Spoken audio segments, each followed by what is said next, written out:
नमस्कार दोस्तों। अपनी क्लास स्टार्ट करने से पहले आपसे एक हम्बल रिक्वेस्ट है, कृपया कर आप इस चैनल को ज़रूर सब्सक्राइब कीजिए और आपको क्लास पसंद आए जो कि आएगी आपको, तो इस क्लास को जितना हो सके उतना शेयर कीजिए और बेल आइकन को ऑन कर लीजिए ताकि मेरी कोई नई क्लास आए तो आपको पता लग जाए। हम कर रहे थे सर्किल। सर्किल के अंदर क्या होता है कि सरकमफ्रेंस यानी परिधि पे दो बिंदु होते हैं, ए और बी। इनसे बना कोण, किस पर, केंद्र पर बना कोण वो 2θ होता है और इसका हाफ कोण हमेशा किस पे बनता है, परिधि पर। या यूं कह लीजिए कि ए और बी परिधि पर जितना कोण बनाएगी उसका हाफ कोण किस पर बनाएगी, केंद्र पर बनाएगी। इसको आज अपने प्रूव करेंगे। तो उससे पहले अपने ना एक थ्योरम देख लेते हैं। वो कभी अपने प्रूफ तो जरूर कराएंगे लेकिन फिलहाल अपने को देखने की जरूरत है। आपको मैं एक बार बता देता हूँ, कभी ट्रायंगल कराऊंगा तो मैं इसे ज़रूर प्रूफ करवाऊंगा। ये इस तरह से ए बी सी, ये जो एक्सटीरियर यानी बाहरी एंगल जो होता है ना, वो इन दोनों एंगल के बराबर होता है। यानी कि angle A plus angle B के बराबर होता है, इन दो एंगलों के योग के बराबर होता है। ये आपको ध्यान रखने वाली बात है। तो अब बात करते हैं अपने सर्किल पर। ये मेरा सर्किल है, यहाँ से दो बिंदु जा रहे हैं ए, एक बिंदु जा रहा है मेरा बी। ये मेरा सेंटर है। सेंटर को एक बार मैं भूल जाता हूँ। ये मान लीजिए किसी परिधि तीसरे बिंदु पर मिल रहे हैं। यहाँ पर जो भी कोण बनेगा वो एक अलग मैटर है, जितना भी बनेगा मुझे नहीं पता, लेकिन बात मानते हैं कि ए और बी दो बिंदु है। यहाँ पर एक कोण ये कहाँ पर मिल रहे हैं, पी पर। अब ये बिंदु ओ है, सेंटर को क्या बोलेंगे, ओ। ये एक बन गया त्रिभुज। मैं यहाँ आपको अलग से त्रिभुज बना के बता रहा हूँ कि कौन सा त्रिभुज बन गया। ये आपके सामने त्रिभुज बन गया ए पी ओ, जिसमें ये भी आर है और ये भी क्या है, आर। ऐसा क्यों? क्योंकि सेंटर से परिधि तक जाने वाली सभी रेखाएं क्या होती है, त्रिज्याएं ही होती है, यानी कि रेडियस होती है। ये आपको मैंने कल की क्लास में बता चुका हूँ। अगर नहीं देखी है तो एक बार वो देख लीजिए। मैंने मोटा मोटा इंट्रोडक्शन उसका दे रखा है सर्किल का। तो ये अगर आर और आर दोनों बराबर हैं तो इसे बोलते हैं अपने समद्विबाहु त्रिभुज। और समद्विबाहु त्रिभुज के अंदर क्या होता है कि 100% ये जो एंगल होंगे, ये दोनों जो बराबर भुजा होंगे, ये क्या होंगे, बराबर होंगे। ये थीटा है तो ये भी क्या होगा, थीटा होगा, अगर ये थीटा है। अब इस लाइन को आगे बढ़ा दूं तो ये बन गया एक्सटीरियर एंगल। कौन सा बन गया, एक्सटीरियर एंगल। तो इसका जो योग होगा इस थ्योरम के हिसाब से, जो मैंने आपको बताया था कि एक्सटीरियर एंगल हमेशा अंदर वाले दो कोणों के योग के बराबर होता है। तो इसका भी योग इनके दोनों के योग के बराबर होगा, यानी कि 2θ होगा। कितना होगा, 2θ होगा। अब अपने इस दूसरे ट्राइंगल की बात करेंगे। कौन सा ट्राइंगल, पी ओ बी।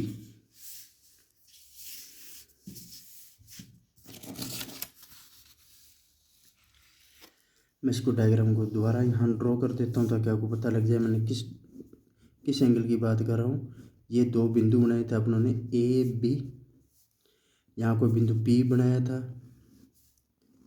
ये बिंदु ओ था। एक ट्रायंगल आपने इसकी बात की, ट्रायंगल की बात कर चुके हैं। दूसरा ट्रायंगल आपने ले रहे हैं बी ओ पी। मैं यहाँ बना देता हूँ इसे। ये बी है, ये ओ है, ये पी अगेन, ये आर और आर है। और अगर ये बीटा है तो ये भी बीटा रहेगा, क्योंकि समद्विबाहु त्रिभुज है। समद्विबाहु त्रिभुज जो होता है वो क्या करता है कि बराबर दो भुजा होती है, तीसरी भुजा बराबर कोण बनाता है। अगर ये दोनों कोण क्या है, बराबर हैं, तो एक्सटीरियर एंगल क्या होगा, मैंने आपको अभी थोड़ा बताई थी। तो ये इनके योग के बराबर ये होगा, ये दो बीटा होगा। क्या होगा, दो बीटा होगा। अब पूरा आपको केस समझाता हूँ हो क्या रहा है। मैंने अभी दो बिंदु लिए थे, ए और बी, और इनको मैंने मिला दिया था ओ पर। ये ओ बिंदु है। अगर ये देखो मैंने क्या लेके चला, मैंने यहाँ से, मैं आपको फिर से बता रहा हूँ, ये देखो इसे तो मैं लेके चला थीटा, इसे लेके चला मैं बीटा। तो ये टोटल एंगल क्या हो गया, ये एंगल थीटा प्लस बीटा हो गया। अब अगेन मैंने इस लाइन को आगे खींच, इस लाइन को मैं आगे खींच देता हूँ। मैंने इसको तो प्रूव किया क्या, 2 थीटा आपके सामने किया था यहाँ। और इस लाइन को, इस एंगल को मैंने क्या किया, 2 बीटा। क्या प्रूव किया मैंने, 2 बीटा। तो मैं इसे लिख सकता हूँ 2 थीटा प्लस 2 बीटा। अब आप इस एंगल का नाम याद रखना, आप इसको बोल सकते हो कि sir angle A O B बराबर 2 थीटा प्लस 2 बीटा होगा। मैंने कहा बिल्कुल होगा। मैंने कहा कि ए ओ बी बराबर 2 कॉमे ले लो, थीटा प्लस बीटा होगा। मैंने कहा होगा। थीटा प्लस बीटा किसके इक्वल होना चाहिए, ये देखिए अगेन आप इस डायग्राम को देखेंगे तो ए पी बी, ये पूरा एंगल किसके बराबर आ रहा है, थीटा प्लस बीटा के बराबर आ रहा है, क्योंकि ये भी थीटा ये भी बीटा है। थीटा और बीटा मिलके क्या थीटा प्लस बीटा, ये कौन सा एंगल बन रहा है, ए पी बी बरखुरदार। ये तो प्रूव करना था अपने को। ए ओ बी दुगुना रहेगा ए पी बी के, यानी कि अगर कोई भी दो बिंदु ए और बी सर्किल पर इस तरह से है कि भाई साहब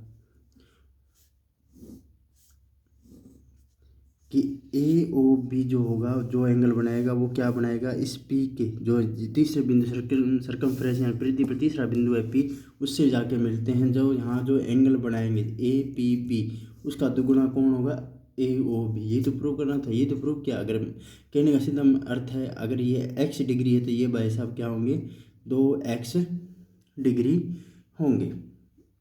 इतनी कहानी आपको पता लग गई। अगर इतनी कहानी पता लगी तो इससे कुछ चीज़ें आप उनको समझानी चाहिए।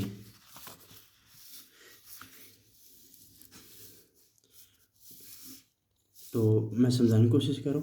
एक चीज़ तो ये आपको पता होनी चाहिए कि ए और बी सर्कमफ्रेंस को अगर ये मिला दूँ तो ये बन गई एक जीवा, एक जीवा, या यूँ कह सकते हो ये एक बन गया।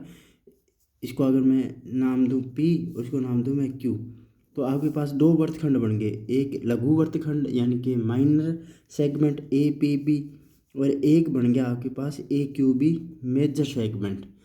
आपको पता है ये दोनों बिंदु यहाँ क्या बनाएंगे, जो भी एंगल बनाएंगे वो इसका हाफ रहेगा, जो केंद्र पर बनाएंगे उसका क्या रहेगा, हाफ रहेगा। यानी कि यहाँ थीटा है, यहाँ 2 थीटा बनेगा 100%, तो यहाँ क्या बनेगा थीटा, यहाँ भी क्या बनेगा थीटा, यहाँ भी क्या बनेगा थीटा। यानी कि आप कह सकते हैं कि एक वर्तखंड यानी सेगमेंट में या एक जीवा एक वर्तखंड में हमेशा क्या बनाती है, एक समान कोण बनाती है। अगर एग्जाम में ऐसा आ जाए, आपको यूं दे दिया जाए ये ए है, ये बी है, माफ़ी चाहूँगा पेन नहीं चल रहा, ये ए है, ये बी है, ये पी है। अगर ये मान लीजिए ये कह रहा है कि ये कोई केंद्र है, केंद्र यहाँ आ गया, मान लो ओ सेंटर आ गया। ये कह सेंटर पर अगर ये बना रहे हैं 60 डिग्री कोण, तो भाई साहब ए पी बी पर 100% कितना डिग्री का कोण बनेगा, 30 डिग्री का कोण बनेगा, यानी इसका हाफ कोण बनेगा। ये कहीं मर्जी भी हो, इसका हाफ कोण पूरी परिधि पर बनेगा। एक साइड में, इस साइड में नहीं, इस साइड में डिफरेंट कोण बनेगा, वो भी चर्चा अपने अभी करेंगे।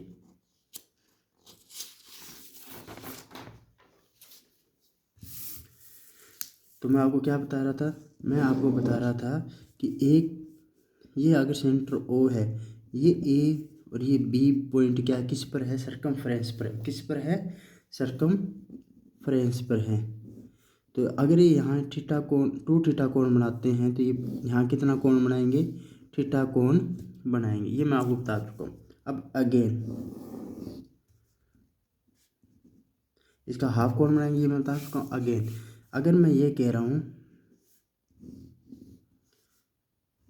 यहाँ 2 थीटा कोण बनेगा, तो आपको पता है कि पूरा राउंड कितने डिग्री का होता है, 360। तो ये बाकी बचा कोण क्या होगा, 360 माइनस थीटा होगा, 360 माइनस थीटा होगा। और जो यहाँ कोण बनेगा उसका हाफ ही कहाँ बनाएंगे, परिधि पर बनाएंगे। कहाँ बनाएंगे, परिधि, यानी कोई भी पॉइंट ये मान लीजिए क्यू पर बना लेंगे।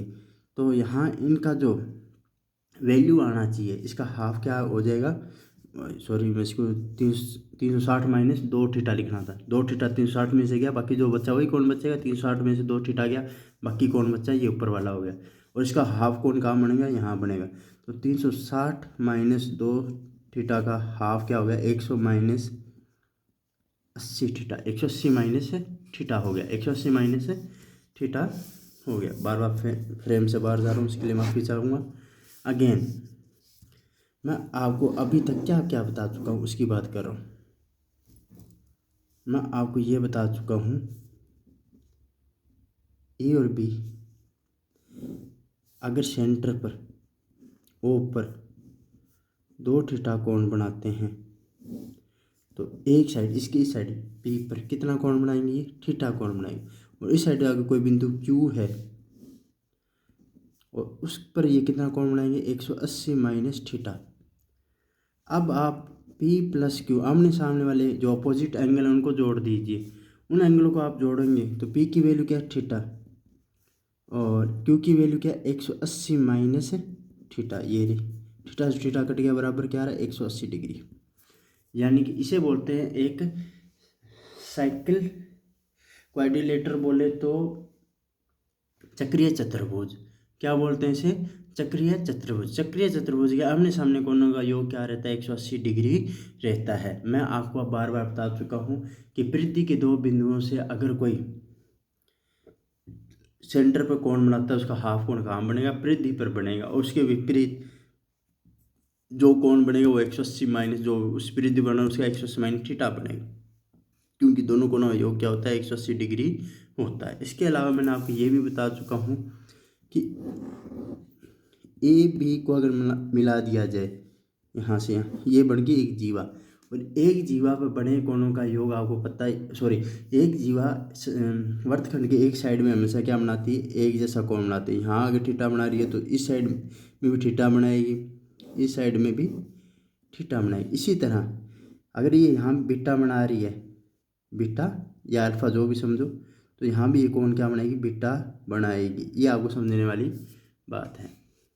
इसके अलावा इसके साथ ही एक थ्योरम और प्रूव हो रही है अपनी।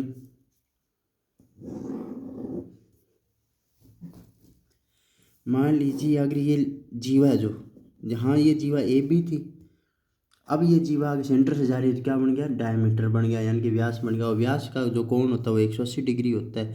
तो ये पृथ्वी पर क्या बनेगा, इस 180 डिग्री का हाफ बनाएगा, 90 डिग्री। तो इस व्यास पर बना कोण वर्त पर कहीं भी बनेगा वो हमेशा क्या बनेगा, 90 डिग्री का ही बनेगा। तो आपको ये बात भी ध्यान रखने वाली है कि व्यास पर हमेशा, व्यास से बना हमेशा पृथ्वी पे जो कोण होगा वो हमेशा क्या होगा, 90 डिग्री का होगा। तो अपनों ने आज क्या सीखा, अपनों सीखा कि पृथ्वी के किन्हीं भी दो बिंदुओं से सेंटर पर जो कोण बनता है उसका हाफ कोण पृथ्वी पर बनेगा। और आम चक्रीय चतुर्भुज के आमने सामने कोण है वो 180 डिग्री होता है। व्यास पर बने, व्यास से बने कोण, व्यास से बने कोण किस पर, पृथ्वी पर। या सर्कमफ्रेंस में बने एंगल हमेशा क्या होंगे, 90 डिग्री होंगे। सीधी सी बात है, ये हमेशा व्यास पर हमेशा क्या बनेगा, समकोण त्रिभुज यानी कि राइट एंगल बनेगा। इसकी अपनी चर्चा कर रहे थे। आज की क्लास यहीं तक। नेक्स्ट क्लास में अपने नेक्स्ट टॉपिक को लेके आएंगे। तब तक जय हिंद, जय भारत।